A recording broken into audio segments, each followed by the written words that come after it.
नमस्कार साथियों, मैं राजपाल खरोला देश के मन की बात कार्यक्रम में एक बार आपके साथ फिर चर्चा में शामिल हुआ हूं। और आज ना तो मैं कोई कोरोना अपडेट देना चाहता हूं, ना मैं किसी और विषय में बात करना चाहता हूं, क्योंकि आज मन बड़ा व्यथित है, परेशान है और हृदय से एक आवाज़ निकल रही है कि देश किस दिशा में जा रहा है। आप सब लोगों ने उत्तर प्रदेश के हाथरस का नाम आजकल सभी लोगों ने सुना है, और मैं समझता हूँ कि सुना क्यों ना हो, क्योंकि घटना ही ऐसी हुई है और जिस घटना ने पूरे देश को शर्मसार किया हो, ऐसी घटना के ऊपर चर्चा करना आवश्यक भी है। मैं समझता हूँ कि जिस तरीके से आज पूरा देश इस हाथरस घटना के ऊपर चर्चा कर रहा है, बात कर रहा है और ये बताने की कोशिश कर रहा है कि किस तरीके से जो घटनाक्रम हुआ है उसके लिए आखिर जिम्मेदार कौन लोग हैं। हम सब लोगों ने इससे पहले भी बहुत सारे इस तरह के किस्से सुने हैं, लेकिन उन किस्सों में और इस किस्से में कुछ तो फ़र्क है जो हम सब लोगों को समझना पड़ेगा। जिस तरीके से देश में रेप की घटनाएं बढ़ रही है वो हम सब लोगों के लिए चिंता का विषय है। एक तरफ सरकार जब कहती है कि बेटी बचाओ, तो ये बेटी बचाओ का जो नारा है ये किस तरह से सार्थक होगा ये समझना बड़ा मुश्किल काम है। हम सब लोगों ने ये महसूस किया इस हाथरस जो शर्मसार घटना हुई है उसके ऊपर कि आखिर इस घटना के लिए जिम्मेदार कौन लोग हैं। हर बार हम लोग देखते हैं जब भी रेप की घटना होती है या गैंग रेप की घटना होती है, उसके लिए कुछ अपराधी होते हैं जो जिम्मेदार होते हैं। लेकिन इस बार हम सब लोगों को एक चीज़ और देखने के लिए मिली है कि इस घटना में जितना अधिक इन्वॉल्वमेंट अपराधियों का है, उतना ही सरकार का और पुलिस का भी है। जो जिम्मेदारी है वो तीनों की बराबर बराबर लगती है कि तीनों ही इस घटना के लिए बराबर जिम्मेदार हैं। आप सब लोगों ने दिल्ली का निर्भया कांड सुना होगा, जिसमें निर्भया जो एक बहन, देश की बेटी, उसके साथ अमानवीय घटना हुई। और ऐसी दर्दनाक घटना जिसके लिए पूरा देश इकट्ठा हुआ, पूरे देश के युवा इकट्ठे हुए, और उस घृणित घटना के ऊपर उसका खामियाजा दिल्ली में जो सरकार थी उसको भी भुगतना पड़ा और केंद्र में सरकार थी उसको भी भुगतना पड़ा। वो भी एक कारण रहे उसके। और मैं समझता हूँ कि जिस तरीके से निर्भया केस के ऊपर देश के युवाओं ने, देश की जनता ने फैसला देने का काम किया, वो देश के जनता की जागरूकता को जाहिर करता है। और मैं समझता हूँ ये जागरूकता होनी चाहिए देश की जनता के अंदर। लेकिन चाहे निर्भया केस हो, चाहे हाथरस का मामला हो, चाहे उन्नाव का मामला हो, चाहे वो हैदराबाद का एनकाउंटर ही क्यों ना हो जिसके ऊपर आम जनता ने पुलिस के ऊपर फूल बरसाने का काम किया, या देश के जिस भी प्रांत में रेप और गैंग रेप जैसी घटनाएं होती है, मुझे लगता है कि वहाँ इस घटना में थोड़ा सा फर्क है। सारी घटनाएं हैं, आपराधिक है, घृणित है, ये तो हम मानते हैं। लेकिन इस घटना में जितने अपराधी जिम्मेदार हैं उतना ही एक प्रदेश की सरकार भी जिम्मेदार दिखती है और वहाँ का पुलिस महकमा भी जिम्मेदार दिखता है। जिस तरीके से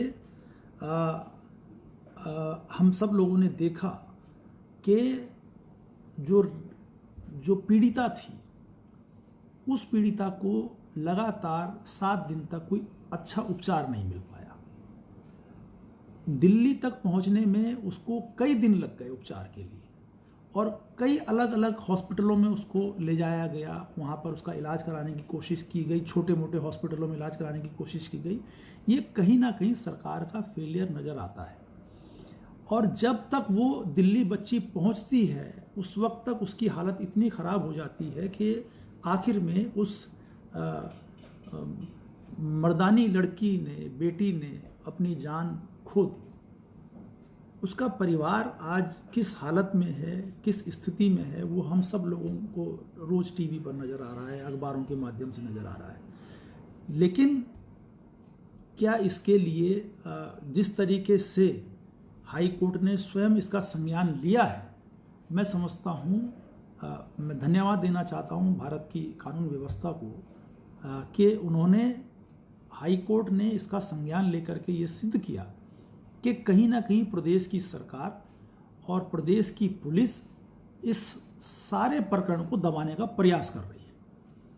और जब हाई कोर्ट ने इसका संज्ञान लिया, उसके बाद इसके प्रकरणों में तेजी आई और हम सब लोगों को ये नज़र आया कि शायद एक आशा की उम्मीद, एक न्याय की उम्मीद भी बन रही है। जिस तरीके से ये आपराधिक घटना हुई और सिर्फ ये कह करके कि अपराधियों को पकड़ लिया और इतिश्री हो गई, तो अगर उत्तर प्रदेश का एडीजीपी ये कहता है कि रेप हुआ ही नहीं है, तो इससे ज़्यादा शर्म की बात और क्या हो सकती है कि एक पीड़िता बयान दे रही है कि रेप हुआ है और वो कह रहे हैं पुलिस के अधिकारी, आला अधिकारी, कि रेप हुआ ही नहीं है। जब ये बात पूरे देश के सामने निकल करके आई, उसके बाद भी पुलिस के अधिकारियों ने पुलिस कस्टडी में उस बेटी को रात के 2:30 बजे उसका अंतिम संस्कार करने का काम किया। उस परिवार की माँ, उसके पिता, उसके भाई ये चिल्लाते रह गए कि हमको अपनी बेटी की शक्ल देखनी है, अपनी बहन की शक्ल देखनी है, एक बार हम देखना चाहते हैं। और हम उस बिटिया को, जो उनका संस्कार करने का विधि विधान, जो तरीका होता है एक हिंदू संस्कृति में, उस तरीके से उसका अंतिम संस्कार करना चाहते हैं। मैं समझता हूँ कि उत्तर प्रदेश सरकार की असंवेदनशीलता ये दिखाती है और ये बताती है कि योगी जी हिंदू संस्कृति में क्या ये कहाँ पर लिखा है कि सूर्यास्त के बाद अंतिम संस्कार होता है? न तो सूर्यास्त के बाद हिंदू रीति रिवाज में अंतिम संस्कार होता है। आपने गोबर से बने हुए उपले और मिट्टी के तेल और जंगल में जो भी कूड़ा कचरा आपको मिला, उन सब चीज़ों को इकट्ठा करके आपने उस बिटिया को रात के 2:30 बजे जलाने का काम किया है। मैं कहूँगा आपने उसका अंतिम संस्कार नहीं किया है, आपने उसको जलाने का काम किया। और आप जितना वो अपराधी इसके लिए जिम्मेदार हैं, उतने ही आप भी जिम्मेदार हैं। उत्तर प्रदेश की पुलिस और उत्तर प्रदेश की सरकार इस पूरे प्रकरण के लिए उतनी ही जिम्मेदार है।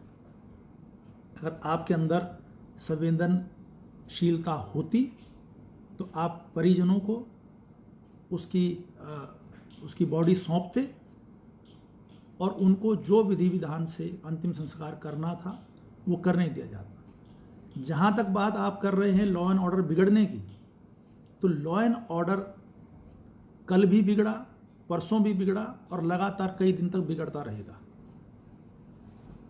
और तब तक बिगड़ता रहेगा जब तक उसको न्याय नहीं मिलेगा। और आज आप कह रहे हैं हम सीबीआई जांच करा देंगे।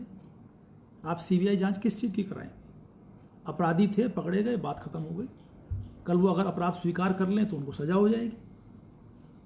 बात यह है कि जो सबसे बड़ा, रेप से भी बड़ा अपराध तो कोई मैं नहीं कह सकता हूँ, लेकिन जितना बड़ा अपराध वो रेप था, उतना ही बड़ा अपराध ये था कि ना तो परिवार को उनकी बिटिया की शक्ल दिखाई गई, ना उनको इतना समय दिया गया कि वो अपने विधि विधान से उसका अंतिम संस्कार कर सकें। तो मुझे बड़ी हैरत है, बड़ी चिंता है और बड़ी मेरे पास शब्द नहीं है ये बोलने के लिए कि किस तरीके से देश किस दिशा में जा रहा है। आपराधिक घटनाएं होती है, सरकार उनको रोकने के लिए होती है, पुलिस उनको रोकने के लिए होती है, लेकिन इस आपराधिक घटना में जितने जिम्मेदार अपराधी हैं उतने ही जिम्मेदार पुलिसकर्मी हैं और उतनी ही जिम्मेदार उत्तर प्रदेश की सरकार है। तो मैं एक बार इस ज्वलंत मुद्दे के साथ आप सब लोगों को ये सोचने के लिए छोड़ रहा हूँ कि हमारा देश किस दिशा में जा रहा है। इस बात को सोचने का प्रयास करें, हमारी सरकारें किस दिशा में जा रही है इस बात को सोचें। और मैं निवेदन करता हूँ देश के प्रधानमंत्री जी से कि इतनी बड़ी घटना के बाद, जिसमें पूरी प्रदेश की सरकार और पुलिस महकमा जिम्मेदार है, इस पूरी प्रदेश की सरकार को भी, इस पुलिस महकमे को भी बर्खास्त करने का काम करें, तब जा करके उस परिवार को न्याय मिल सकेगा। बहुत बहुत धन्यवाद। जय हिंद, जय भारत, जय उत्तराखंड।